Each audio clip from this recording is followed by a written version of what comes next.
Hey guys, welcome into the Cover 5 podcast slash show. I am Jordan Vanek. You can find me on Twitter at Jordan Vanek DFS. As always, I am joined with Mark Garcia. You can find him on Twitter at HiloFF. Week 1 is in the books. We have new data here, and week 2 is right around the corner. So we're here to get you guys ready for your DFS weekend. We will be breaking down 5 games from a DFS perspective. 2 games from me, 2 games from Hilo, and the game that has the highest over-under on a slate, which is the Chiefs and the Jaguars. So you're going to get some interesting insight into 5 games and some guys that we think will break the slate, some values, and maybe me and Hilo will make a bet by the end of the show. I do not have to buy a Baker Mayfield jersey. Thank God.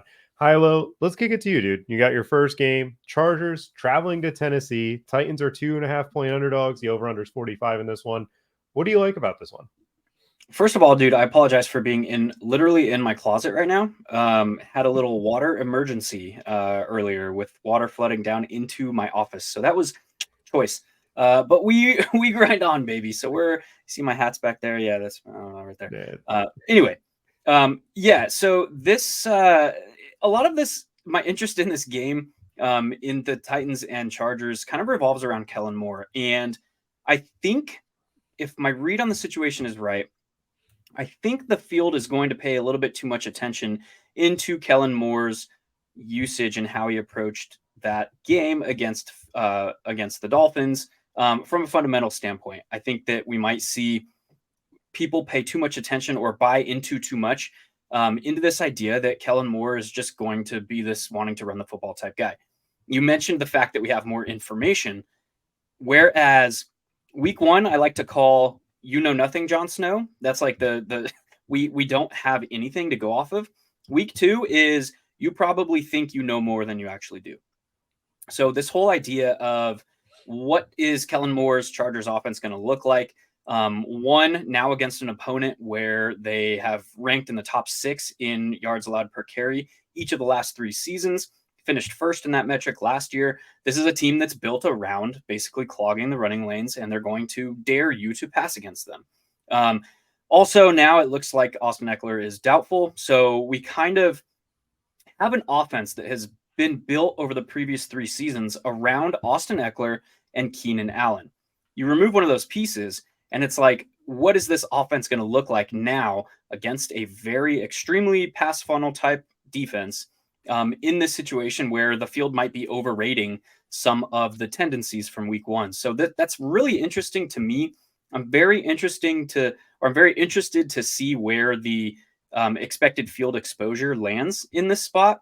But there's also some interesting dynamics as far as where Keenan Allen and Mike Williams have been playing.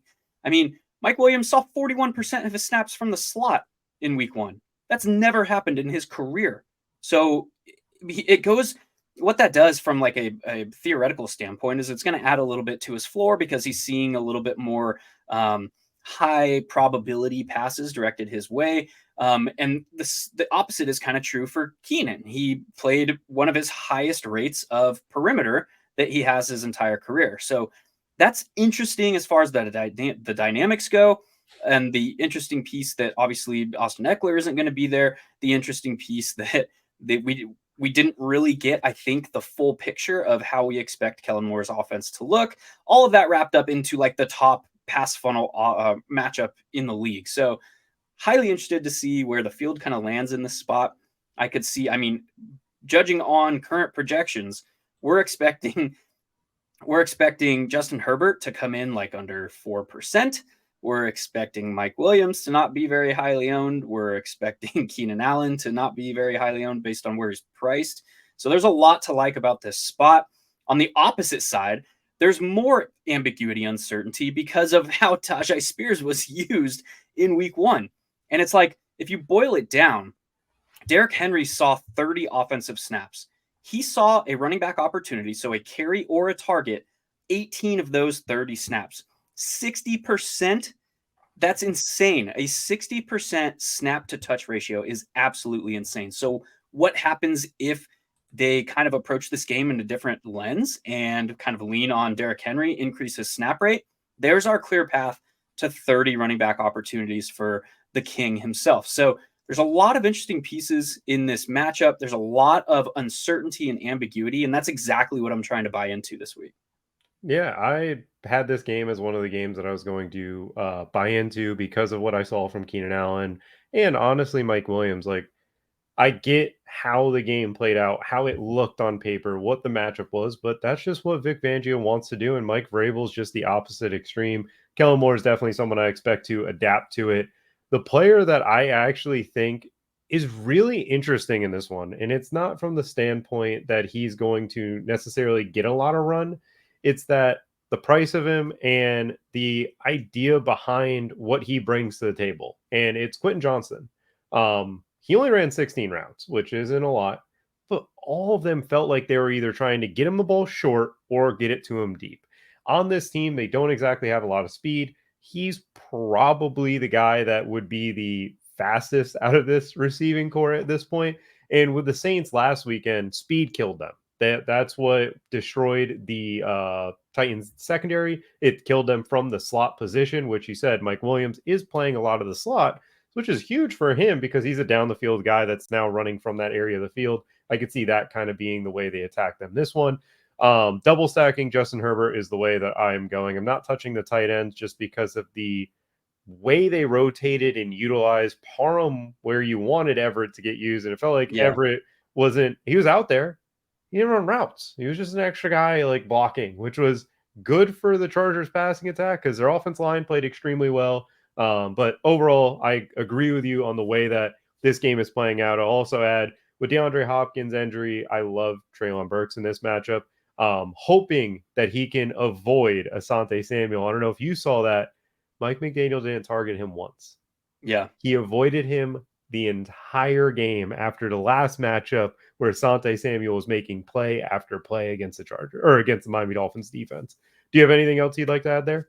Yeah, if depending on the status of Nuke, which I honestly would prefer that he plays because it will make already a low expected exposure from the field even lower.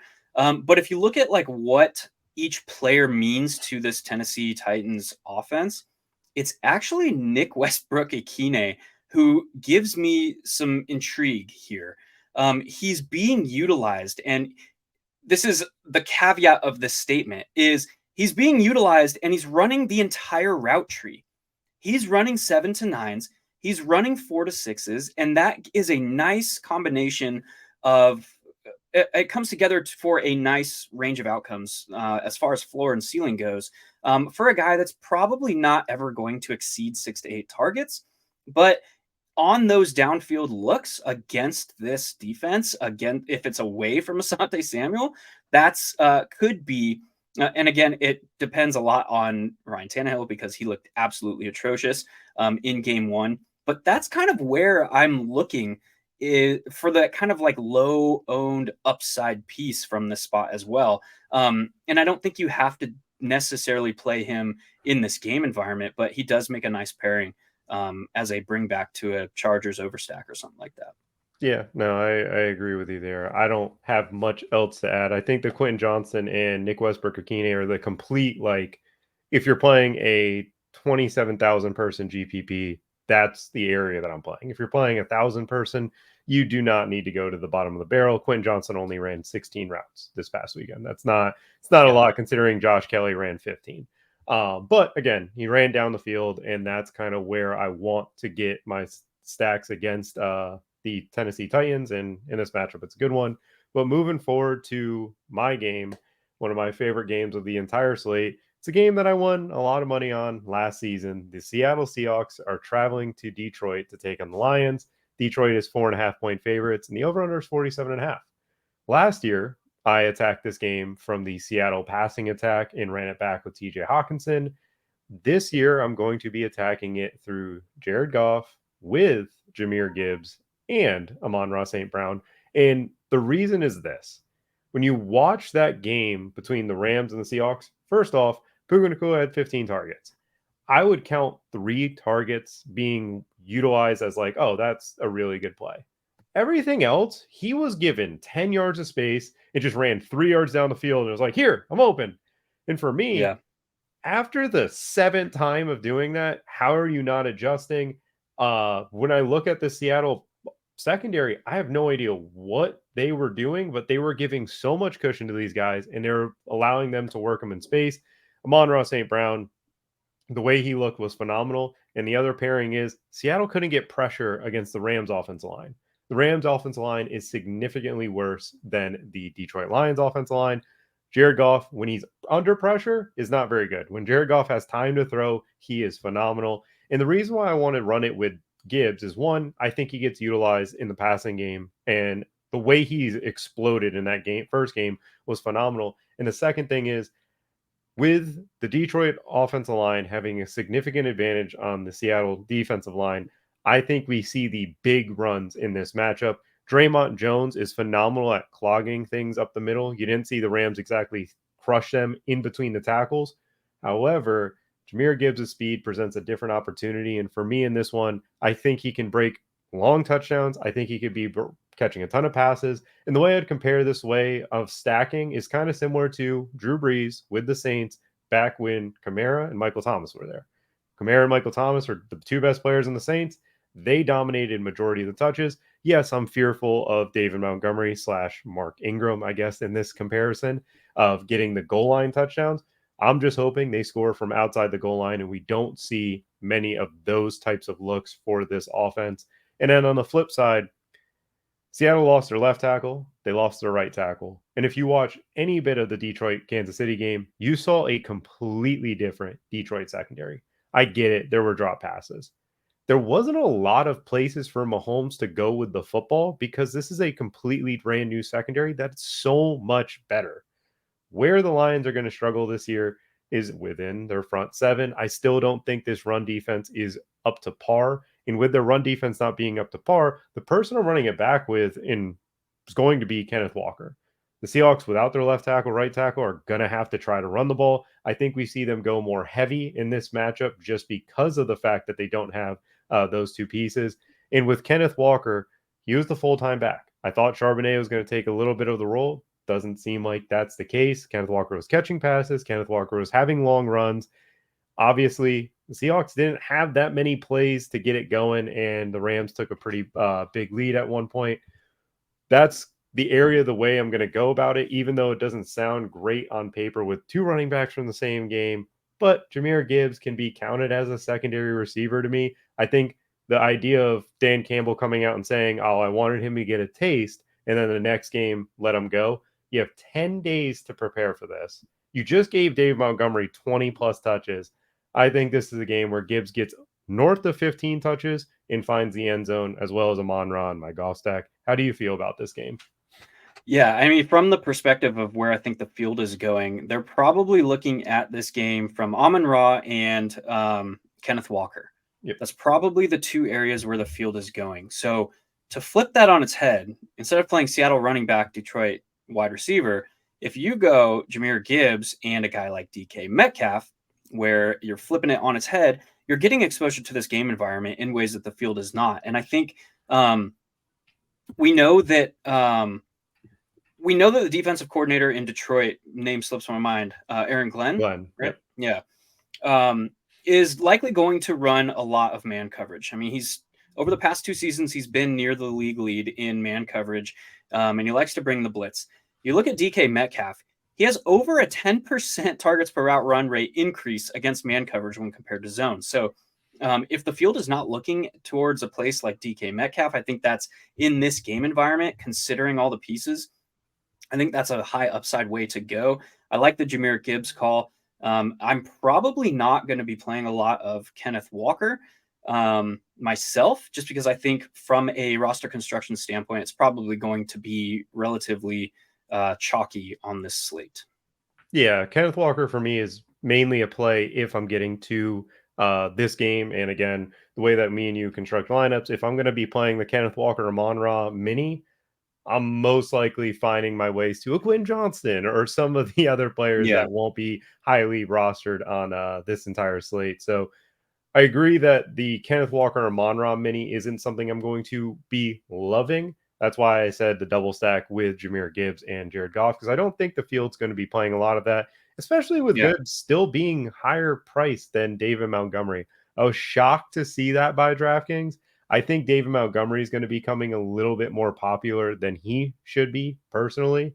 I know that the Rams just scored 2 rushing touchdowns against the Seahawks, but they didn't exactly have a lot of yards per carry, and that was because Draymond Jones in the middle was still really, really good. That's where I think Gibbs is the explosive guy and someone that's going to get outside the tackle and break the long one. But moving forward to one of my other favorite games that you took from me, you had to go and rip out of my heart.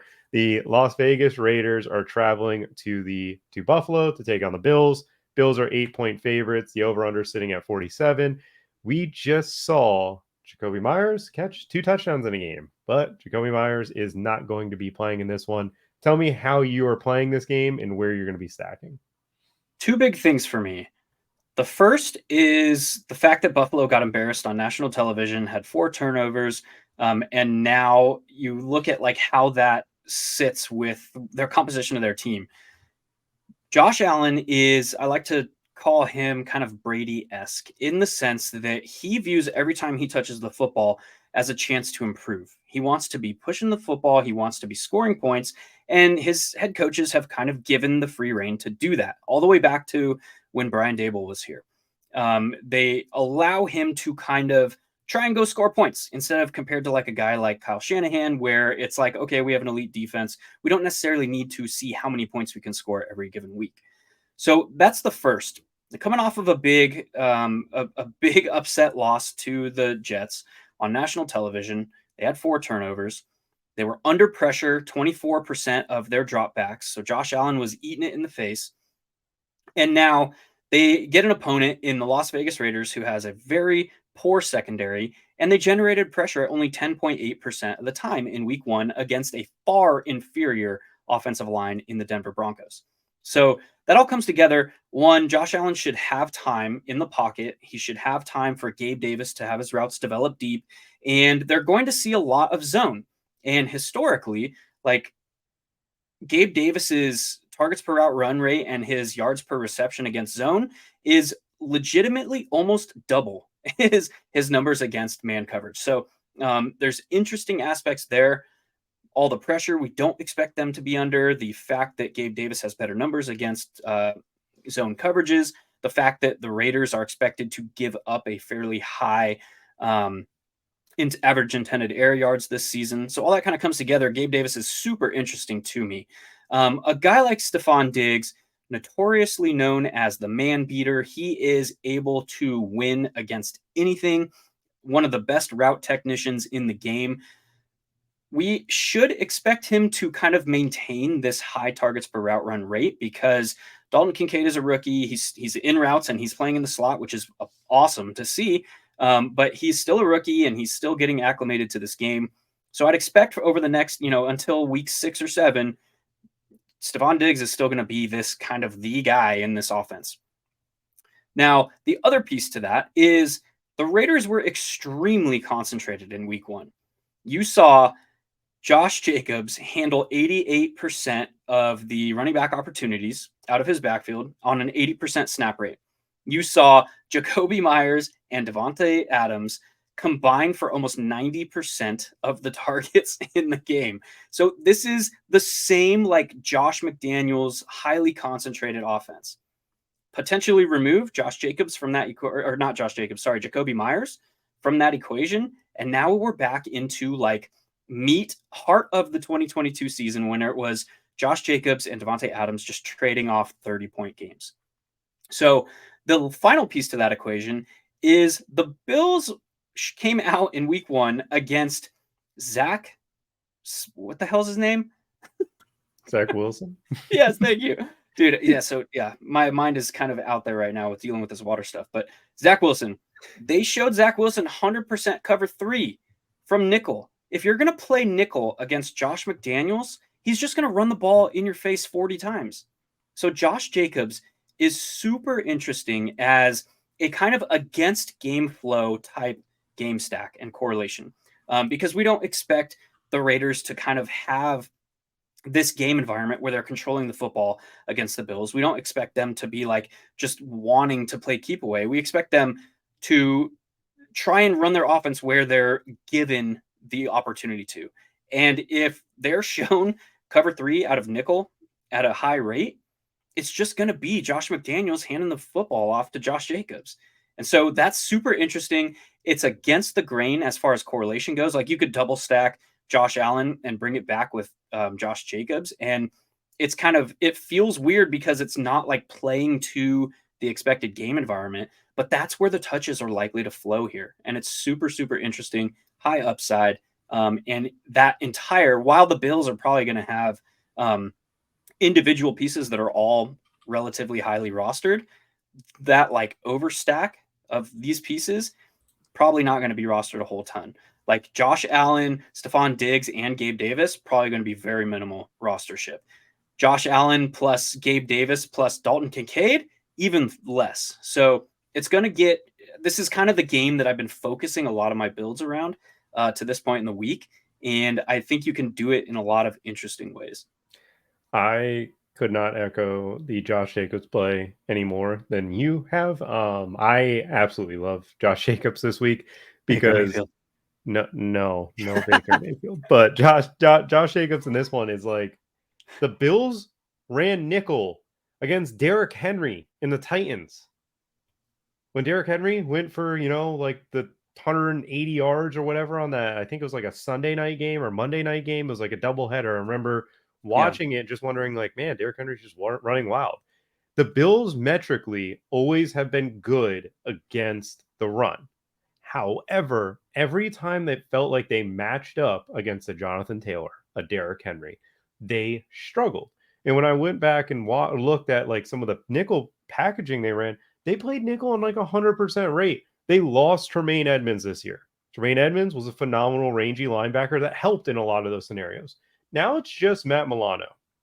Their nickel package, when they want to go, the other team wants to go 12 personnel or 21, which is usually a fullback. For the Raiders, it will be a fullback this weekend. They put in Taylor Rapp as their weak side linebacker.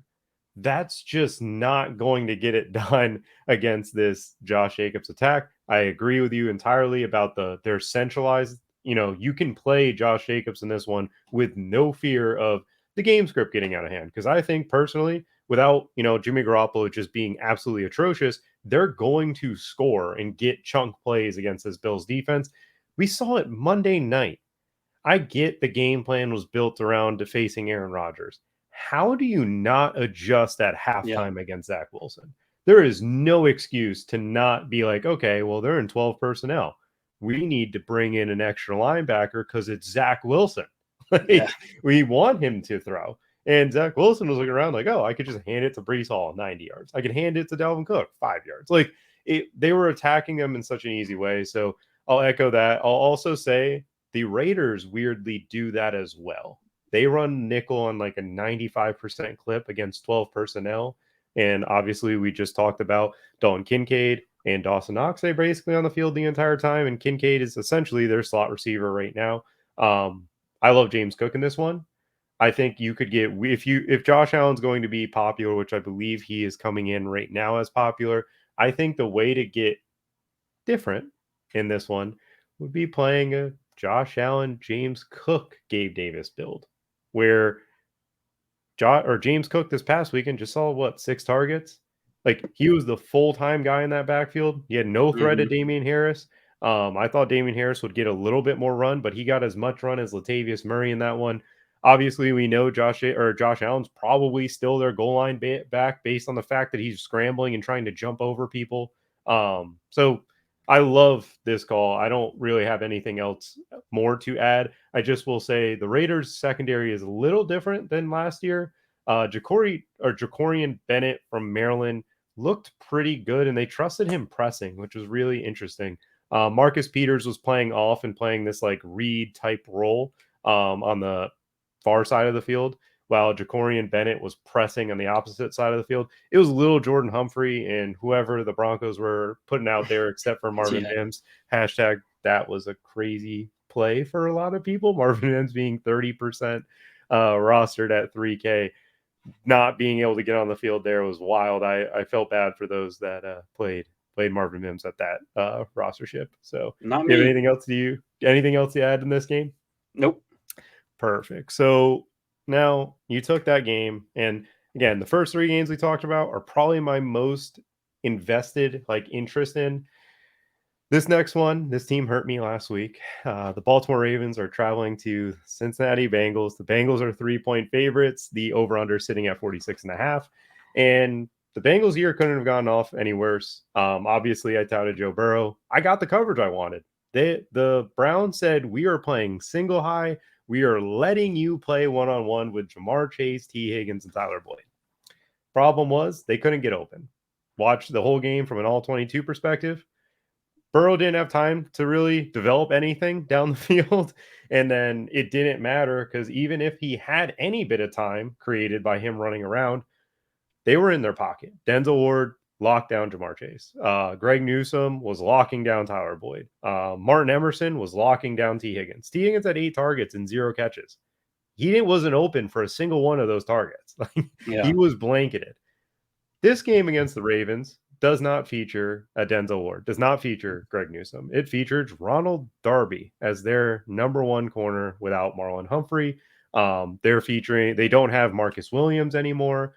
Their secondary is beat up. So I feel like you have to have a get right game with this Bengals offense. And then also, it's a very different defense.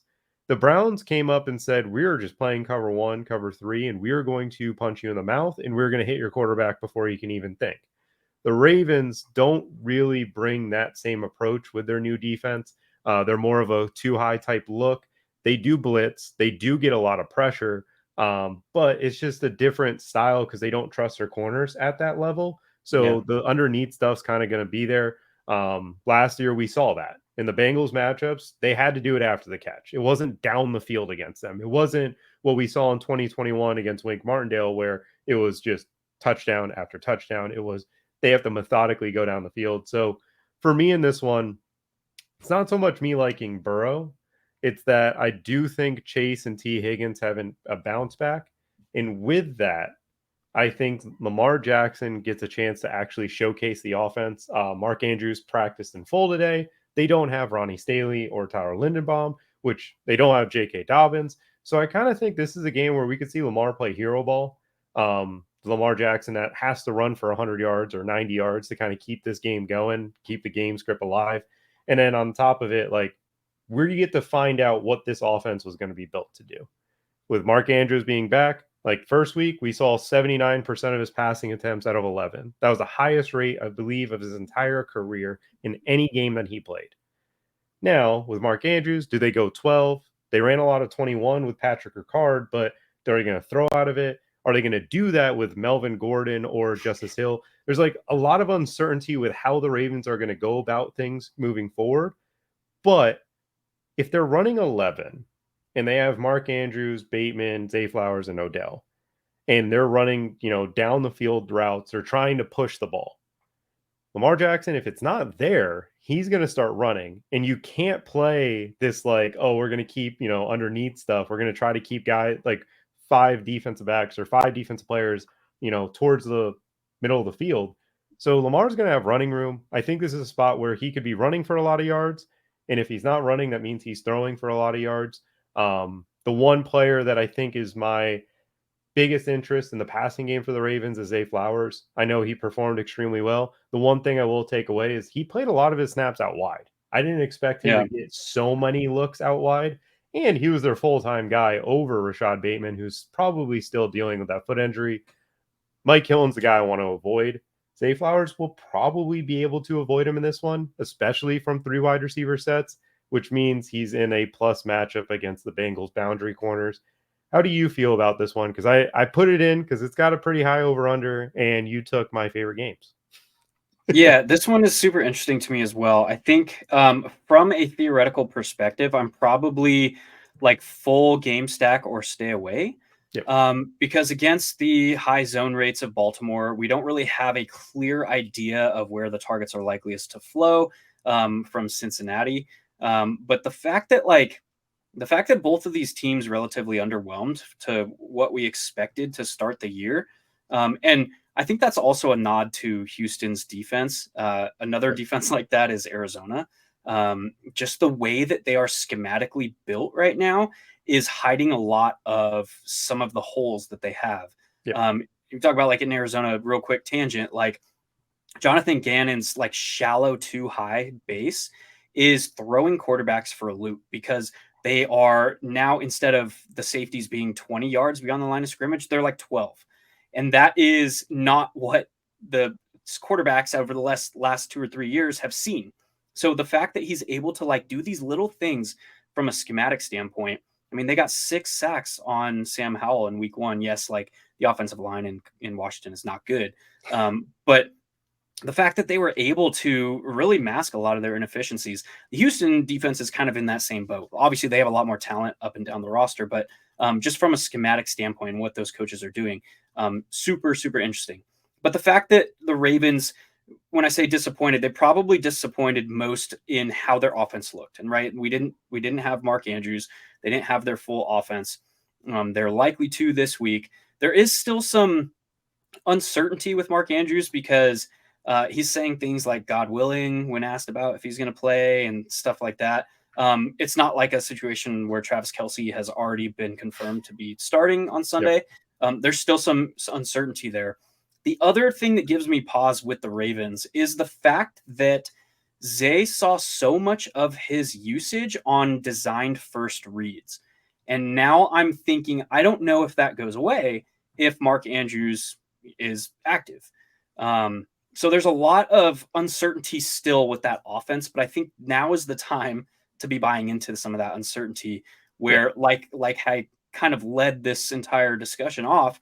Like we think we know more than we actually know in week 2. So it's hard to do, but yeah, I'm interested in that game. If it continues to show me that the field is largely overlooking it, that's when I'll have a little bit more interest in it. Yeah, I mean, the way that I was kind of thinking about stacking it was going Lamar with one pass catcher and kind of going the idea of like Lamar running, Lamar playing from like kind of the behind, and then with the Bengals, you just take your Jamar Chase or your T Higgins and just be like, okay, this is the one that like produces on that side of the ball. I don't think I have love for Burrow in this matchup just because of his price. Matt, like where he's priced is kind of in an awkward spot for the way that I want to target. And for some reason right now, he's actually a little bit popular. Like if I'm saying a 6,900 Joe Burrow who has high, dollar pass catchers versus Justin Herbert, who's coming in lower owned, like I'm taking Justin Herbert every day of the week with how that is kind of being situated. So if I want to get to it, I'm probably going Lamar. Lamar is not being popular right now. I don't think he's going to gain popularity over the weekend at his price, with Josh Allen being a great bounce back. And then the final guy that we're going to get to with this Kansas City Chiefs, Jacksonville Jaguars game. Only game with a 50-point over-under on the entire slate, which we only had one last week. That one lived up to offensive hype, while every other game decided to just not look like any team practiced. Kansas City Chiefs are the favorite in this one by 3.5 points, as Patrick Mahomes should pretty much always be for the rest of his career. Travis Kelce comes back, where I think it helps so much of the rest of the guys in this offense, because now they have a dude that they can play off of. Kelce isn't going to be a guy that I am targeting heavily in DFS. And the reason is I get the tight end position is a nightmare right now. First week, I want to see how that knee looks. I don't know if he's 100%. I can't imagine he is. And if he's limited in this one, I think it's one of those we need to get everybody else going. And like Kelce gets his like 5 catches, probably 60 yards. As long as he's not finding the end zone, I think it's going to be fine for me to not play it. The player that I'm actually really interested in is, surprisingly, Sky Moore. I know how bad he looked. I know that doesn't sound very nice at all with this past week against the Lions, but the Jaguars are just, their secondary's worse. They have Tyson Campbell. I think Tyson Campbell is going to play one side of the field. I don't think he's going to travel at all. And with Sky Moore, the one concept that he was really good with last season, at least, was this stacked like bunch set with Travis Kelce. Him and Kelce played off of it really well. You saw him come up big on a lot of plays with against like the Chargers and a few other games throughout the year. I think that's kind of how the Chiefs get him going. And when I watched some of the film, Mahomes just didn't want to throw him the ball. Like, from an all 22 perspective, I'm not going to sit here and say Mahomes played a bad game, but there were throws that he could have made on these like whip routes that he instead tried to push the ball down the field. The Chiefs rotated a million receivers, but Sky Moore and MBS were the guys who played the most. I don't think Kadarius Toney is going to get much run in this one, so I'm leaning in the Chiefs passing attack, Sky Moore. And on the flip side, Christian Kirk wasn't a part of the offense in week one. Very, very, very weird spot to go against the Colts. However, I kind of think it was just Doug Peterson saying, take Kenny Moore off the field. You've got a rookie corner and a 1-year corner out there. Put Kenny Moore on the boundary against Zay Jones or Calvin Ridley. Make him uncomfortable. Kenny Moore's a slot corner, but now we're going to put him on the outside. On top of it, the Jaguars are missing Cam Robinson, so 2 tight end sets help protect Trevor Lawrence, which the Colts didn't blitz him, and he wasn't really pressured all that much throughout the game. Calvin obviously had the big day. Zay Jones obviously had the big day, which brings me to Christian Kirk and what he did last year against the Chiefs. He had 8 catches in both matchups. He had over 100 yards in the first one. He had 2 touchdowns in that game. For me, from a leverage standpoint, I think the field is going to come in way underweight against Christian Kirk. And if I'm playing this game the way that I want to play it is by going a double with Trevor Lawrence, with Calvin and Kirk, and avoiding Zay Jones and kind of taking Sky Moore and Kelsey if I choose to game stack it. Well, if I want to just do a mini, I think Christian Kirk and Sky Moore is a really interesting mini that gets you a piece of this game at very, very low rostership. How are you playing this one?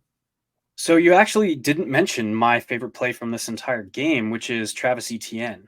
You look at his usage in week one, and while his snap rate was not extreme, Tank Bigsby only had like 11 offensive snaps. He did see the goal line carry that scored in the fourth quarter, but Travis Etienne was like borderline workhorse as far as role goes.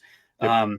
He saw like 80% of the team's running back opportunities. And he's a guy in this matchup, in this spot where Spags, and it kind of stems where, like, how do I think that Spags is going to approach this game? It's like, I want to take away Calvin Ridley on the perimeter. I want to force Zay to beat me in single coverage. And I want to kind of bring my linebackers not necessarily cheating up. So I want a little bit of gap between my linebacking unit and my defensive line in order to react to Evan Ingram. So those are kind of the 3 pieces where I think Spags is going to be really, really focused on. And if that is the case, and there's a lot of speculation and conjecture here, if that's the case, that's increased running room for Travis Etienne. And then he's a guy who can take a tackle for a loss and turn it into a gain of 12. He's a guy who has breakaway speed. He's a guy who can catch the ball. So I see this matchup, and he's I guess the next biggest piece of that puzzle is like he's in this pricing range in running backs where he's below the elites and he's above the value. So typically what we see is that range of running backs sees less rostership from the field. So if that's going to be the case, it's kind of this whole piece of the pie, this whole like the macro perspective of all those things working together. I really, really like Travis Etienne this week. I think you can run some 2 times like mid-range / pay up guys at running back and build rosters around Josh Allen. And now you're kind of mitigating the expected total exposure from the field in that situation.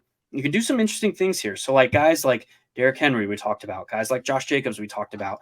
Derrick Henry's priced at 7.4, Josh Jacobs 7.1, and now you get to Travis Etienne, who's 6.9, and he's kind of I would assume he's going to be, based on my feel for this slate, that he's going to be the lowest rostership out of this general price range. So I just think there's a lot of interesting things you can do from roster construction standpoint built around a guy like Travis Etienne, who carries that elite range of outcomes on an elite workload. And you'll notice like those 3 names in that pricing range that I just mentioned, they're all like capable of seeing 27 to 30 running back opportunities in a game if things break just right.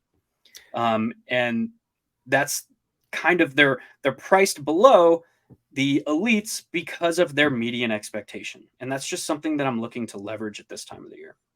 That makes a lot of sense. It's not that I hated ETN. I'm just fearful of Chris Jones being back in the way that. Oh yeah, I hate ETN. ETN's the worst. No, with this matchup, I think that is a unique way to give different. Again, I think from the Chiefs side of the ball, Pacheco is interesting, just because of the fact that the Jaguars don't exactly have this ferocious run defense. I know Deion Jackson got shut down, but very different when Patrick Mahomes is the quarterback versus Anthony Richardson. So I think you can get to like a running back receiver build to get different and still get a part of this game. I think if you're going to play the ETN side, I don't know. I think Sky Moore is the way you kind of do it. I'll say this from a roster building perspective right now. I am favoring 3 running back builds more than I ever have as a DFS player from a tournament perspective. The NFL is just not letting teams throw deep. Offensive lines aren't protecting as well as from like just a macro, or I guess big perspective, big picture right now in the league. I think that needs to be said. I think the NFL just as a whole, every defensive coordinator, like we just watched Brian Flores just allow Swift to just go absolutely nuclear. And if Brian Flores is allowing a guy, like allowing Jalen Hurts and DeAndre Swift to just have their day running the ball and just playing this too high look the entire time, it's very interesting to see like, okay, well, if he's willing to change and adapt that way, running backs are kind of becoming more important. And I'll say that we're kind of shown, hey, these guys have elite rushing profiles from usage, from snap share, and like ETN, Jacobs, Derrick Henry, James Cook, even obviously Saquon. Saquon was one of those guys that didn't get a chance to show it in week 1 because the Dallas defense is confirmed good at football. But to move forward, that's all the games we got wrapped up. Hopefully you guys enjoyed that. Be sure to check out me and Hilo's articles as they start funneling onto the 33rdteam.com. Hilo will be breaking down a lot of these plays from a broad perspective, breaking down the chalk. I'll be giving you guys my full player pool and analysis on my tournament DraftKings style GPP article. But Hilo, I got to ask you, who is your slate breaker this weekend? There's a lot of different ways you can go with this, I think. I think if I'm stamping my name on one guy, it's probably Mike Williams. Sorry, dude. You just had. You want another one? No, I got it. I got another one in my head. Don't worry. Okay. You took Mike Williams. I'll say this: Josh Jacobs, Cook, Jahmyr Gibbs are guys that I think could break the slate. But the guy I'll stamp my name to this weekend didn't do it last weekend because he let his other guy do it. Deebo Samuel. He's just shredded the Rams in recent years. Rams' style of coverage fits to what Deebo does best. And again, I don't know if the Rams can really adapt because then Kyle Shanahan would be like, okay, I'll just use Christian McCaffrey. That's fine. I'll use Brandon Ayuk. Like from a matchup perspective, I love Kyle Shanahan. From a DFS perspective, I hate him. He's just the absolute worst because Elijah Mitchell can get 15 carries this weekend. It wouldn't shock me one bit. And that's just annoying. Like I love Christian McCaffrey. I like when Christian McCaffrey gets touches. I didn't think he was going to get 27 touches and play 90% of the snaps against the Steelers. Yeah. Why are we doing that? Why are we like, we're going to manage his workload? Week 1, give him everything. Like, what? But also, if you haven't checked out that block by Brandon Ayuk, go do that. That's the way to do it. But this weekend, he was unbelievable. This weekend's Deebo's week. That's what I'm going with. Hilo, who is your favorite value on the slate? Dalton Kincaid at only 3,300. It's kind of cheating going to a tight end because they're all basically values. But this, based on the usage that we saw him have in week 1, I think you can play Kincaid. I think that you can play Dawson Knox. There's so much that you can do with this spot. And I think that the field is probably not going to either of these tight ends at any, great frequency, we'll say. If you want me to not cheat, let's see here. I won't cheat. Let's do, favorite value. So all right. I don't want to stamp my name to this one, but I'm going to throw him out there. Zach Moss. I don't know how much expected rostership he's going to get. I don't know how much expected rostership he's going to get, but if he is under-owned, I think that you can leverage some of that uncertainty on a week where running back is really like CMC and then everybody else. Like Austin Eckler is out. We talked about that second tier in player pricing, but when you start getting into the like the sub 6K guys, it's a lot of guys that have similar ranges of outcomes. And I think Zach Moss, you're going to need 2 touchdowns. But at only 4,700 value guy, I think he is going to differentiate your roster enough to have some fun with. So since you picked Zach Moss, let's just mini this game. Let's have the bet this week be a mini stack that if we don't play it and it hits, like I'm talking, if it's in the winning lineup of any contest we play, I'm going with Nico Collins. That was my favorite value of the week. I thought he looked extremely good in that first game. I think he is going to be the guy that kind of gets schemed up touches. He had like 10 targets or 12 targets. I know they got, well, it was a lot. There were a lot of them, okay? I know CJ Stroud just popped up on the injury report, which is really scary. But the Colts secondary is not good. They didn't blitz last week, and Calvin Ridley had no problems going for over 100. I know Trevor Lawrence made some good throws, but like there were people open the entire time. Nico Collins against a rookie corner and a first-year corner on the perimeter, while Robert Woods is handling Kenny Moore in the slot. Like I like the matchup there. I think that the Colts didn't get a ton of pressure in week 1, and we saw CJ Stroud not get a chance to throw the football in week 1. But if it's Davis Mills that lessens the play. But regardless, CJ Stroud or Davis Mills, I think Nico Collins is going to be a guy that gets work in this offense. And at 4,800, he's a great value. I'll throw out another name that I was surprised you didn't go with. I thought you were going to go with Jahan Dotson. You talked about Denver not getting pressure. Jahan Dotson is a guy that, again, down the field stuff. Sam Howell probably wants to throw it down the field. Couldn't in week 1. I could see him doing it against the Vance Joseph defense. Do you have anybody else you want to talk about before we wrap this one up? Baker Mayfield. No, we don't have to buy Baker Mayfield jerseys. Dude, if I was playing Baker Mayfield against Minnesota, you bet your bottom dollar I'm playing him against Chicago. So let's leave it at that. You sicko. Let's go. I mean, to be fair, Aaron Jones and me and you were on Aaron Jones this week, which is very good, very nice. He had some good plays, but outside of that is all we have from the Cover 5 podcast. Be sure to check out all the articles we have coming to the site from the DFS perspective. A lot of that will be posted on Saturday. Join that Discord. I did a full breakdown of every single game in a nice little thread on the DFS channel. It's got a ton of stats from a personnel perspective, coverage perspective, just overall thoughts of the game. My main slate DFS article won't touch on every single game. You're going to need to watch this, read some notes, and combine it all to make a perfect lineup this weekend. Hilo, good luck to you, buddy. I hope you don't win the contest that I'm a part of, and I hope you win every contest that you're just you, dude. Just you by yourself. I hope you win those. You can win mine too, dude. That's fine. I'll take second.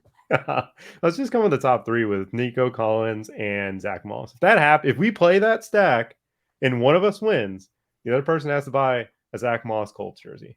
Okay, deal.